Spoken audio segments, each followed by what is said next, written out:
আল্লাহ তাআলার এই গুণবাচক নাম করে দোয়া করলে আল্লাহ তাআলা সেই দোয়াগুলো কবুল করে নেন, সেই দোয়াগুলো অ্যাকসেপ্ট করেন, কবুল করে নেন। সুতরাং আল্লাহ তাআলার এই গুণবাচক নামের ভিতরে দুইটি গোপন নাম রয়েছে। এই নাম দুটি আমরা অনেকেই জানি না।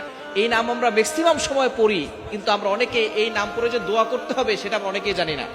পবিত্র কোরআনুল কারীমের ভিতরে একটি সূরা রয়েছে সূরা ইখলাস। আমরা সূরা ইখলাস পারি না এমন কোনো মুসলমান নাই। সূরা ইখলাস ছোট্ট সূরা, তবে ফজিলত অনেক বেশি। এই সূরার ভিতরে আল্লাহর পরিচয় রয়েছে। নবীজি সাল্লাল্লাহু আলাইহি ওয়াসাল্লাম যখন কাফেরদেরকে আল্লাহর দাওয়াত দেওয়া শুরু করলো, কালিমার দাওয়াত দেওয়া শুরু করলেন, তখন কাফেররা বলা শুরু করলো, আমাদের দেবদেবতা অনেক, আমাদের তো অনেক দেবতা আছে, তুমি যে আল্লাহর দাওয়াত দাও সে আল্লাহ কয়জন? আল্লাহ পাক রব্বুল আলামিন তখন এই সূরাটা নাজিল করলেন। নবী আপনি বলে দেন, কুল হুয়াল্লাহু আহাদ আল্লাহুস সামাদ লাম ইয়ালিদ ওয়া লাম ইউলাদ ওয়া লাম ইয়াকুল লাহু কুফুয়ান আহাদ। নবী আপনি বলে দেন আল্লাহ এক, অদ্বিতীয়, আল্লাহর কোনো মুখাপেক্ষী নাই।